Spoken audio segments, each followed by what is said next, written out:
Dans l'exercice 5, on va parler d'athlétisme et de Jeux olympiques avec le 100 mètres masculin qui s'est couru en 2016 et en 2012. On va comparer donc les résultats de ces deux finales masculines. Commençons par lire l'énoncé. Dans tout l'exercice, on étudie les performances réalisées par les athlètes qui ont participé aux finales du 100 mètres masculin des Jeux olympiques de 2016 et de 2012. On donne ci-dessous des informations sur les temps mis par les athlètes pour parcourir le 100 mètres. Donc, première série, la finale du 100 mètres aux Jeux olympiques de 2016. Donc les temps réalisés par les finalistes, là on a tous les temps. Donc le premier a mis 10 secondes 04, le dernier a mis 9,94. Voilà. Ensuite, pour les résultats de 2012, alors on n'a pas les temps individuels de chacun, mais on a des statistiques, c'est-à-dire on a le nombre de finalistes, 8, donc on voit qu'il y en avait le même nombre en 2016, puisqu'ils sont 8 là aussi. Le temps le plus long, donc 11,99 secondes pour l'athlète le plus lent, ce qui est déjà assez rapide quand même. Hein. L'étendue des temps, 2,36 secondes, donc le temps du plus long moins le temps du plus rapide.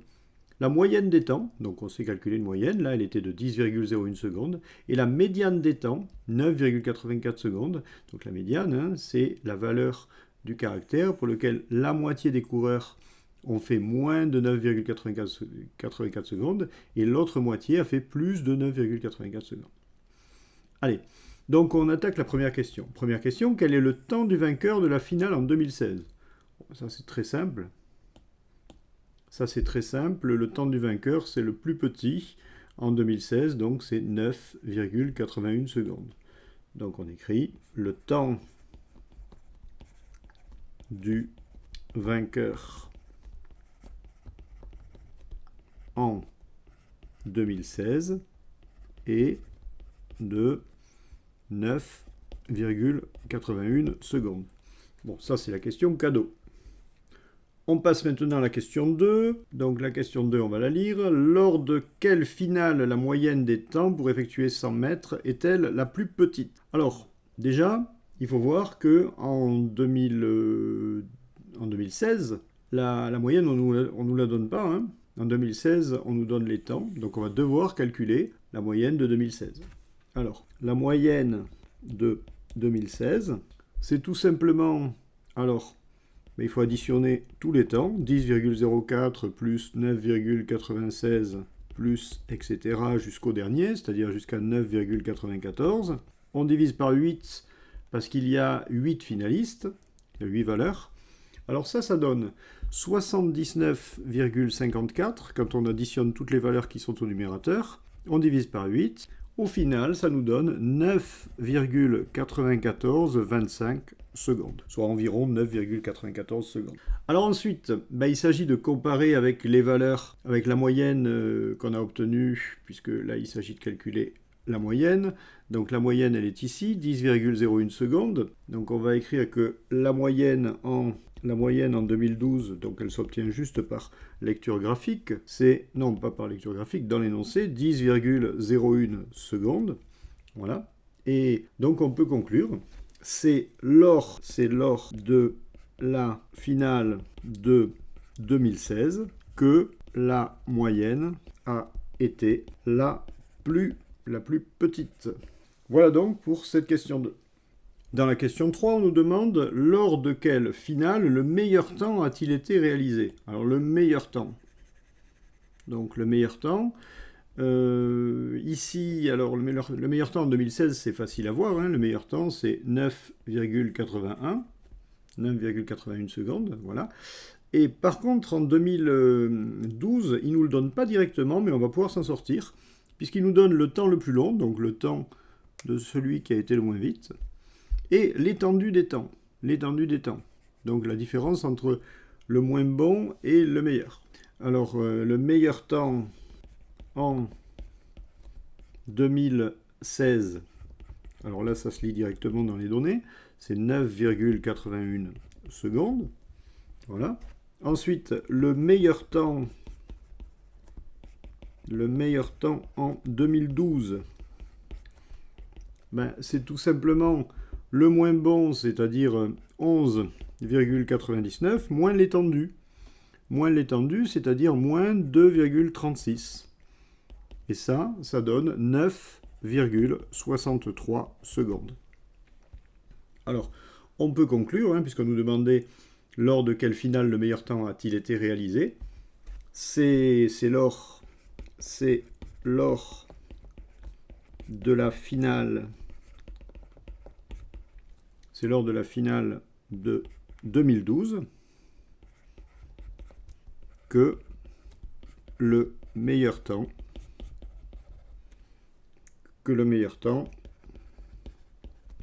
a été réalisé. Voilà donc pour cette question 3. On va passer maintenant à la question 4. L'affirmation suivante est-elle vraie ou fausse? Donc l'affirmation c'est « Seulement 3 athlètes ont mis moins de 10 secondes à parcourir les 100 mètres lors de la finale de 2012. » Donc on nous parle de 2012, donc les données sont ici. Alors, ça a un rapport avec la médiane. La médiane des temps, qui est de 9,84 secondes, ça signifie que la moitié des athlètes ont mis 9,84 ou moins, ou que la moitié des athlètes ont mis 9,84 ou plus.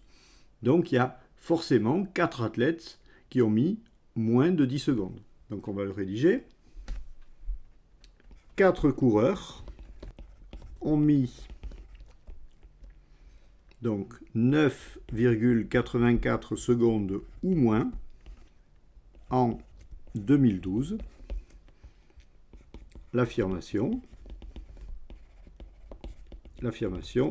est donc fausse. Voilà donc pour cet exercice 4, pour cette question 4. Cinquième et dernière question, c'est lors de la finale de 2012 qu'il y a eu le plus d'athlètes ayant réussi à parcourir le 100 mètres en moins de 10 secondes. Combien d'athlètes ont réalisé un temps inférieur à 10 secondes lors de cette finale de 2012? Alors déjà, on nous dit, c'est lors de la finale de 2012 qu'il y a eu le plus d'athlètes qui ont couru en moins de 10 secondes. On va déjà compter combien il y en a qui ont couru en 2016 en moins de 10 secondes. Alors là, il y en a un deuxième, un troisième, un quatrième, un cinquième et un sixième. Donc il y a eu 6 athlètes en 2016 qui ont couru en moins de 10 secondes. Et là, on nous dit qu'il y en a eu plus en 2012. Donc s'il y en a eu plus en 2012, ça signifie qu'il y en a eu 7 ou 8. Voilà. Alors comme en 2012, il y avait 8 finalistes et que le temps du plus mauvais, c'était 11,99 secondes, on peut conclure. Donc on va rédiger ça de la façon suivante. En 2016, il y a eu 6 coureurs en dessous des 10 secondes. Donc en 2012, il y a eu 7 coureurs en dessous des 10 secondes, car le dernier a mis 11,99 secondes.